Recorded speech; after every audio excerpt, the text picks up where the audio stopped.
Hello friends, welcome to Nidhiman classes. आज का जो टॉपिक है वो है रेगुलेशन ऑफ सेल साइकिल। जैसे कि मैंने आपको सेल साइकिल के दो टॉपिक करा दिए हैं, माइटोसिस एंड मियोसिस। अगर आपको कोई भी उनमें डाउट है तो आप कमेंट सेक्शन में पूछ सकते हैं। और मैं ये चाहूंगी कि आप इस टॉपिक से पहले माइटोसिस एंड मियोसिस की वीडियोज देख लीजिए ताकि ये वाला टॉपिक आपका बिल्कुल क्लियर हो जाए। तो स्टार्ट करते हैं next topic, regulation of cell cycle. रेगुलेशन क्यों करना जरूरी है सेल साइकिल का? जो भी प्रोसेस सेल साइकिल के अंदर हो रहे हैं वो सीक्वेंशियल है और यूनिडायरेक्शनल है। मतलब अगर जैसे कि इंटरफेज वाला प्रोसेस होता है उसमें 3 स्टेजेस आती हैं, G1, S एंड G2। तो ये तीनों फेज जो है पहले G1 ही होगा, फिर S होगा, फिर ही G2 होगा। ठीक है, तो एक तरीके का सीक्वेंस ये बनाता है और एक तरीके से यूनिडायरेक्शनल ये पूरा का पूरा प्रोसेस होता है। तो ये किस तरीके से ऐसा हो पाता है, कैसे इसका रेगुलेशन हो पाता है?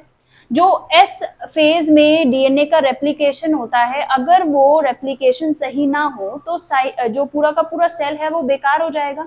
तो वो कहाँ पर जाएगा? एपोप्टोसिस उसका हो जाएगा, प्रोग्राम सेल डेथ के तरफ चला जाएगा।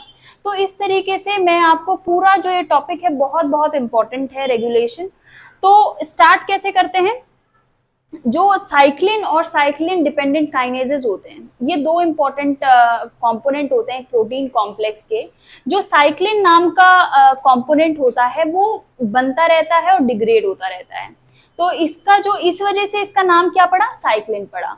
और साइक्लिन डिपेंडेंट काइनेज एक तरीके का प्रोटीन काइनेज है जो फॉस्फोराइलेट करता है कुछ रेसिड्यूज को। प्रोटीन को ही फॉस्फोराइलेट करेगा, उसमें अमाइनो एसिड होते हैं, इनको रेसिड्यूज कहते हैं। तो कौन से रेसिड्यूज को ये कैटेलाइज करेगा? Phosphorylation, serine and threonine residues को ये कैटेलाइज करता है। ओके, तो जो साइक्लिन डिपेंडेंट काइनेज है इसका नाम ये क्यों पड़ा? क्योंकि ये कंप्लीटली डिपेंड किसके ऊपर करता है? साइक्लिन पर। और साइक्लिन जो सेल के अंदर होते हैं वो डिफरेंट टाइप के होते हैं। मेन काम इस प्रोटीन कॉम्प्लेक्स का क्या है कि अगर G1 फेज में सेल है तो एक डिफरेंट टाइप की साइक्लिन और CDK कॉम्प्लेक्स फॉर्म होता है। और जब ये सेल को एस फेज में जाना होता है तो इसके टाइम पे जो कॉम्प्लेक्स बना हुआ होता है वो डिग्रेड हो जाता है और एक नया कॉम्प्लेक्स फॉर्म होता है जो इंडिकेट करता है कि अब जो सेल है उसको दूसरे फेज में ट्रांसफर होना है, दूसरे फेज में प्रोग्रेस होना है, जैसे कि एस फेज में। सो डिफरेंट फेजेस जो सेल साइकिल के होते हैं उनमें different type of cyclin and CDK complex form होते हैं। कौन कौन से डिफरेंट फेजेस होते हैं ये आपको माइटोसिस और मियोसिस में मैंने क्लियर कर दिया था। अब यहाँ देखते हैं कि कौन कौन से यहाँ पर फेजेस में साइक्लिन और CDKs मिलते हैं। तो सबसे पहला G1 फेज होता है इंटरफेज का, इसमें cyclin D and CDK4 and CDK6 यहाँ पर ये तीनों कॉम्प्लेक्स जो है एक तरीके का प्रोटीन कॉम्प्लेक्स फॉर्म करते हैं। जब इनका अमाउंट सेल के अंदर ज्यादा होता है तो ये कौन सा फेज इंडिकेट करता है? That indicate G1 phase. ठीक है, अब सेल को कौन से फेज में ट्रांजिशन करना है? एस फेज में जाना है। तो ये जो साइक्लिन है वो अपने आप को डिग्रेड कर लेता है, ये साइक्लिन का रोल खत्म हो जाता है। तो अगर ये साइक्लिन नहीं होगा तो CDKs अपना फंक्शन परफॉर्म नहीं कर पाते हैं। तो फिर ये साइक्लिन नया तरीके का साइक्लिन बनता है, that is called cyclin E, और वो कंबाइन होता है CDK2 से। तो जब ये कॉम्बिनेशन यहाँ पर फॉर्म करता है ये सेल को इंडिकेट करता है कि आपको अब सेल को कहता है कि अब आपको कौन सी फेज में जाना है? अब जाना है एस फेज में। तो इस तरीके के से ये पूरा का पूरा प्रोसेस होता है। G1 से एस फेज में पहुंच गया by the help of what? Cyclin E and CDK2।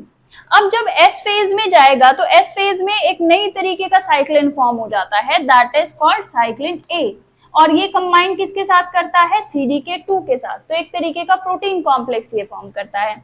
तो एस फेज में इन साइक्लिन की और CDK की जरूरत होती है। अब फिर दूसरा फेज जो आता है वो आता है G2 फेज, यही इसमें प्रेजेंट रहता है नया जो CDK है और साइक्लिन A ही प्रेजेंट रहता है along with cyclin B।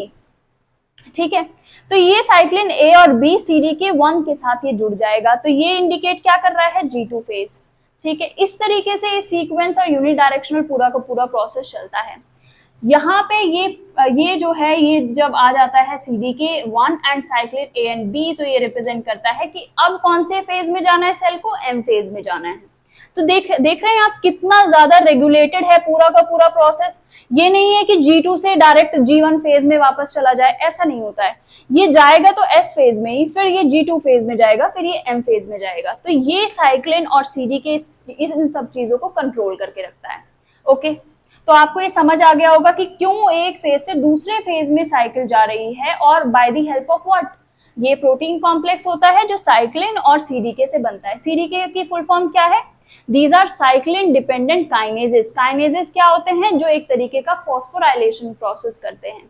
Phosphorylation किसका करते हैं? थ्रियोनिन एंड सीरीन रेसिड्यूज का। अमाइनो एसिड है ये प्रोटीन के अंदर। फाइन, ये आपको समझ आ गया होगा। अब देखते हैं कि कुछ एक्सपेरिमेंट, कोई भी चीज अगर बनती है, डिस्कवरी होती है, तो उसके लिए कुछ एक्सपेरिमेंट परफॉर्म किए जाते हैं। तो हमें कैसे पता चला कि ये जो पूरा का पूरा प्रोसेस है वो सीक्वेंस में चलता है और यूनिडायरेक्शनल होता है? उसके लिए क्या हुआ, सेल फ्यूजन एक्सपेरिमेंट्स परफॉर्म किए गए। ये जो सेल फ्यूजन एक्सपेरिमेंट है किसने परफॉर्म किए थे? They were perform by Rao and Johnson 1970 में इन दोनों साइंटिस्ट ने ये परफॉर्म किए। सेंडेई वायरस को यूज किया गया ताकि उन सेल्स को फ्यूज किया जाए। ठीक है, अब 2 सेल लिए, यहाँ पर ये एक्सपेरिमेंट पूरा मैंने रिप्रेजेंट किया हुआ है कि क्या क्या चीजें उसने की। अब जब 2 सेल को जोड़ेंगे तो एक तरीके का हेटेरोकैरियोन बनेगा जिसमें 2 न्यूक्लियस होंगी और साइटोसोल सेम होगा। ठीक है, अब एक जो न्यूक्लियस है वो G1 फेज की हमने ले ली और एक न्यूक्लियस S फेज की ले ली। मतलब क्या है कि ये वाला जो सेल है वो G1 फेज में है सेल साइकिल के, और ये वाला है S फेज में। जब ये दोनों कंबाइन करते हैं तो क्या होता है, जो G1 फेज का न्यूक्लियस है वो S फेज में एंटर कर जाता है, मतलब रेप्लिकेशन वो स्टार्ट कर देता है। ठीक है, अब सेकंड चीज, तो क्या हो रहा है, G1 से S फेज में जा रहा है, तो एक तरीके से सीक्वेंस हो रहा है, यूनिडायरेक्शनल चल रहा है। फिर जब G2 फेज का कंबाइन करते हैं हम S फेज के साथ, तो क्या होता है, ऐसा नहीं है अब कि G2 फेज वाला न्यूक्लियस S फेज में चला जाएगा और DNA रेप्लिकेशन करने लगेगा, नहीं। तो ये इस चीज से पता चला कि ये वापस नहीं जा सकता, ये इस तरीके से तो मूव कर सकती है साइकिल, लेकिन ये वाला जो प्रोसेस है वो इसमें नहीं जा सकता है दोबारा। तो ये वाला यहां से क्लियर हो गई बात।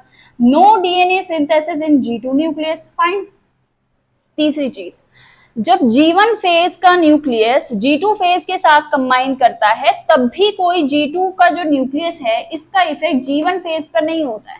ठीक है, तो ये तीनों एक्सपेरिमेंट परफॉर्म किए गए, these were called cell fusion experiment. ये याद रखना कि ये राव एंड जॉनसन ने परफॉर्म किए थे। इनका जो मेन कंक्लूजन था वो यही था कि जो सेल है वो एक सीक्वेंस में और एक यूनिडायरेक्शनल फॉर्म में वो करता है, जैसे एक फेज से दूसरे फेज में जाएगा, वापस नहीं जाता, यूनिडायरेक्शनल होता है सब कुछ।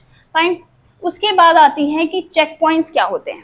चेक पॉइंट्स क्या होते हैं कि जैसे अलग अलग फेजेस में सेल जाता है, जैसे DNA रेप्लिकेशन होगा, अगर उसमें कोई प्रॉब्लम आ जाती है तो वहीं पर उसको रोक देता है, सेल का अरेस्ट हो जाता है उसी फेज में।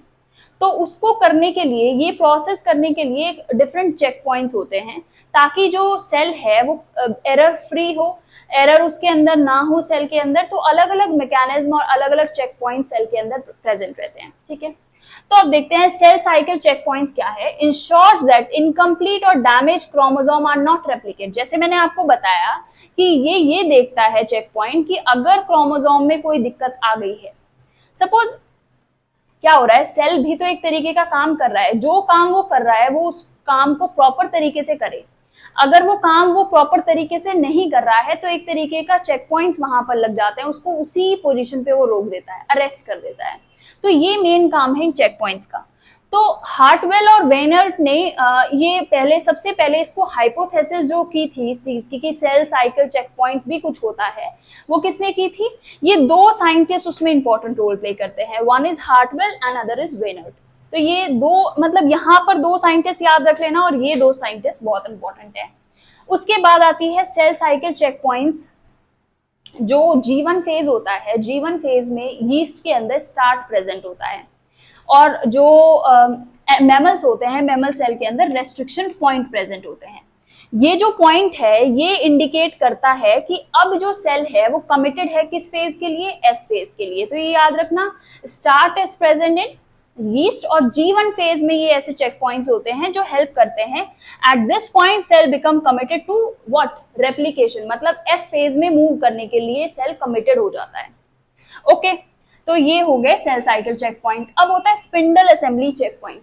जैसे जो मेटाफेज था और एनाफेज था, जो उसमें मैंने क्या बताया था आपको कि सेल है, सेल के अंदर जो बीच में जो है मेटाफेजिक प्लेट प्रेजेंट रहती है, तो सारे के सारे जो क्रोमोसोम है अलाइंड हो जाता है उस मेटाफेजिक प्लेट पर, और काइनेटोकोर से जुड़ जाता है क्या, माइक्रोट्यूब्यूल, पोलर माइक्रोट्यूब्यूल। मैंने आपको सारी चीजें बताई हुई हैं। अगर ये थोड़ा भी कंफ्यूजिंग है आपको तो माइटोसिस और मियोसिस की वीडियो देखिए। तो माइक्रोट्यूब्यूल जब जुड़ जाएगी काइनेटोकोर के साथ और पूरा का पूरा जो ये क्रोमोसोम है वो अलाइंड हो जाएंगे प्रॉपरली, तभी ये जो फेज होता है, अगर ये अलाइंड ना हो तब आता है spindle assembly check point. Guarantees that anaphase onset is initiated. कब इनिशिएट हो एनाफेज में, कब जाए जो न्यूक्लियस है या सेल है, तब जाए जब chromosome properly attached to the microtubule, जो काइनेटोकोर से माइक्रोट्यूब्यूल प्रॉपरली अटैच्ड हो तभी एनाफेज में मूव करे सेल, अदरवाइज वहीं पर उसको रोक दिया जाता है। ठीक है, अब ये क्यों जरूरी है ये, क्योंकि जब पूरे के पूरे क्रोमोसोम अलाइन रहते हैं, अगर वो थोड़ा भी इस साइड हो जाए तो नंबर ऑफ क्रोमोसोम एक सेल में ज्यादा हो जाएंगे, एक सेल में कम हो जाएंगे, तो क्रोमोसोम एबनॉर्मेलिटीज के होने के चांसेस है, उससे बहुत सारी प्रॉब्लम्स हो जाती है, डिजीज कॉज होती है। तो ये प्रॉपर तरीके से हो जाए इसके लिए क्या होता है, स्पिंडल असेंबली चेक पॉइंट्स होते हैं। APCY नाम का एक जो है प्रोटीन कॉम्प्लेक्स होता है, वो क्या करता है, जो भी एम फेज में साइक्लिन और जो प्रोटीन फॉर्म होते हैं उसका डिग्रेडेशन करने में ये हेल्प करता है। क्या, साइक्लिन्स का, जो भी एस फेज में और एम फेज में साइक्लिन्स होते हैं। और यूबिक्विटिनाइजेशन क्या होता है, इसमें यूबिक्विटिन का एडिशन करता है और उसके जरिए क्या होता है, डिस्ट्रक्शन हो जाता है उस सेल का, उस साइक्लिन का, सॉरी। समझ आई बात कि स्पिंडल असेंबली भी होनी प्रॉपर जरूरी है। ठीक है, उसके बाद सबसे ज्यादा इंपॉर्टेंट क्या है, DNA damage check point. S phase हो चुका है, एस फेज के बाद जो है अगर कभी भी रेप्लिकेशन में कोई एरर आ गया, वैसे चांस जो है बहुत कम है, डीएनए पॉलीमरेज 1 और 3 जो एंजाइम है बहुत ज्यादा ये क्या है, एरर इनके अंदर बिल्कुल ना के बराबर होती है। अगर हो भी जाए, अगर बाय चांस एरर हो भी जाए, तो ये जो है डीएनए डैमेज चेक पॉइंट्स उस एरर को एक तरीके से रिपेयर करने की कोशिश करता है। अगर एरर रिपेयर नहीं हो पा रही है तो उसका एपोप्टोसिस कर देता है, मतलब प्रोग्राम सेल डेथ उस सेल की कर देता है। ठीक है, तो क्या है, इंश्योर्स दैट इनकम्प्लीट और damage chromosome are not replicated and passed on to the daughter cell. अगर कोई एरर उसके अंदर है तो वो डॉटर सेल में नहीं जानी चाहिए। ये कौन इंश्योर करता है, ये इंश्योर करता है डीएनए डैमेज चेक पॉइंट।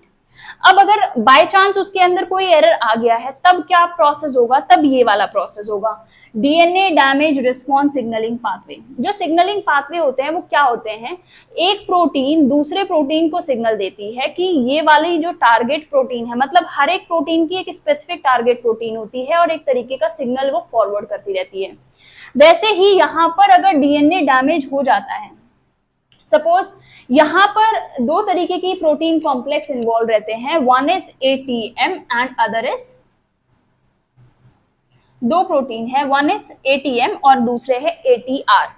तो इसकी थोड़ी फुल फॉर्म कंफ्यूजिंग है, एटेक्सिया टेलेंजियास्टेशिया म्यूटेटेड। ये फुल फॉर्म आप याद कर लेना ATM की। ATR की एटेक्सिया टेलेंजियास्टेशिया एंड रेड 3 रिलेटेड, ये 2 तरीके की प्रोटीन होती हैं जो यहाँ पर रोल प्ले करती हैं अगर डीएनए डैमेज हो जाता है। जैसे कि अगर डीएनए की हम बात करें तो ये क्या होता है, डबल स्ट्रैंडेड होता है।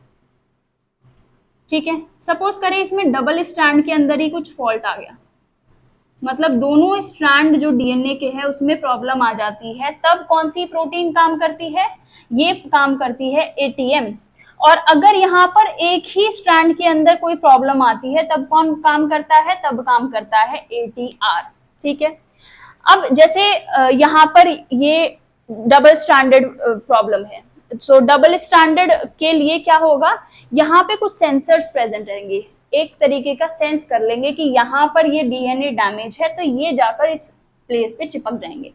तो यहाँ पर जो वो होता है सेंसर, वो होता है mRN कॉम्प्लेक्स। ये भी एक प्रोटीन ही है, ये जाकर इस पॉइंट पर mRN जो कॉम्प्लेक्स है वो यहाँ पर जाकर जुड़ जाएंगी। ठीक, जब ये यहाँ पर जाकर जुड़ जाएंगी तो क्या होगा, ये फिर दूसरी प्रोटीन कॉम्प्लेक्स को हेल्प करेंगी कि एक्टिवेट करने में, जैसे CHK2, एंड फिर CHK2 एक और प्रोटीन को हेल्प करेगी एक्टिवेट करने में जिसका नाम है P53। अब जब ये P53 नाम की प्रोटीन एक्टिवेट हो जाएगी तो ये इसका बहुत सारा रोल है। P53 के बारे में मैं डिटेल में नेक्स्ट वीडियो में बताऊंगी, और जो भी कुछ इससे रेगुलेशन से रिलेटेड टॉपिक बचे होंगे, जैसे साइक्लिन का डिग्रेडेशन का एक पाथवे होता है, तो वो सारी चीजें नेक्स्ट वीडियो में मैं समझाऊंगी। उसके साथ साथ जितने भी क्वेश्चंस पूछे गए हैं TGT में, PGT में और टीचिंग एग्जाम्स में, वो किससे बेस मतलब किससे रिलेटेड, सेल साइकिल से रिलेटेड, वो सारे नेक्स्ट वीडियो में। ठीक है, तो यहाँ पर ये P53 क्या करेगा, P53 सेल को उसी पोजीशन पे रोक देगा, आगे वाले फेज में मूव नहीं करने देगा। मतलब अगर S फेज में रेप्लिकेशन हुआ तो सेल G2 फेज में नहीं जा पाएगा, तो सेल अरेस्ट हुआ और उस DNA को रिपेयर करने की कोशिश करेगा P53। अगर DNA रिपेयर नहीं होता है तो क्या करेगा, एपोप्टोसिस कर देगा, एपोप्टोसिस किल कर देगा सेल को। ठीक है, जरूरत ही नहीं है ऐसे सेल की जिसमें एरर हो। तो इस पाथवे को क्या कहते हैं, इस पाथवे को कहते हैं ATM पाथवे। फाइन, दूसरा होता है ATR, जो एक्सोजीनस और एंडोजीनस, मतलब DNA डैमेज बाहरी किसी फैक्टर की वजह से हो सकते हैं, UV रेडिएशन की वजह से हो सकते हैं, और अंदर वाले कुछ फैक्टर्स की वजह से भी हो सकते हैं। तो ये DNA डैमेज अगर एक ही स्ट्रैंड के अंदर, सिंगल स्ट्रैंड DNA प्रॉब्लम है, तो ये वाला पाथवे काम करता है। तो DNA लीजन से सेंसर कौन होगा इसमें सेंसर होता है RPA प्रोटीन कॉम्प्लेक्स। ये जाकर जुड़ेगा उस एरिया से जहां पर DNA डैमेज है। जुड़ने के बाद क्या करेगा, दूसरी प्रोटीन को सिग्नल करेगा, ये एक्टिवेट हो जाएगा CHK1, और फिर CDC25 एक्टिवेट होगा और ये सेल को अरेस्ट कर देगा, उसी फेज में रोक देगा सेल को। तो ये कौन सा पाथवे हुआ, दिस इज ATR पाथवे। तो आपको समझ आ गया होगा कि जो DNA अगर डैमेज है, DNA में कोई प्रॉब्लम है, उसको कैसे, क्या रिस्पॉन्स उसका होता है सेल का उस टाइम पे। तो ये हो गया पूरा का पूरा रेगुलेशन सेल साइकिल का, कैसे जो सेल साइकिल है वो पूरी रेगुलेट होती है, कौन कौन सी प्रोटीन इंपॉर्टेंट होती है इसमें। नेक्स्ट वीडियो में भी मैं डिस्कस करूंगी कुछ बहुत ज्यादा इंपॉर्टेंट प्रोटीन।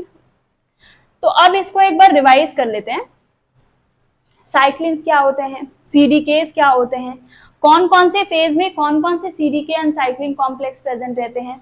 जब एक फेज से सेल दूसरे फेज में जा रहा होता है तो क्या होता है, डिग्रेडेशन हो जाता है जो पहले वाले फेज के साइक्लिन्स होते हैं उनका, ताकि वो नेक्स्ट जो स्टेज है उसमें मूव कर सके। तो ये सारी चीजें बताई मैंने।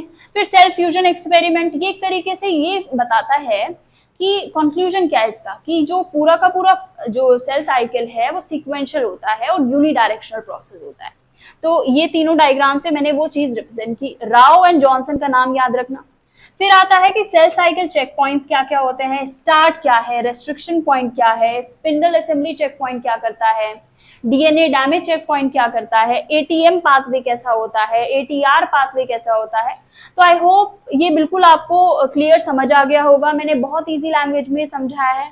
अगर आपको फिर भी कोई इसमें डाउट रहता है तो आप कमेंट सेक्शन में पूछ सकते हैं। तो अगर आपको ये वीडियो पसंद आई है तो लाइक कर देना, चैनल को सब्सक्राइब कर देना और वीडियो को शेयर कर देना। Thank you very much.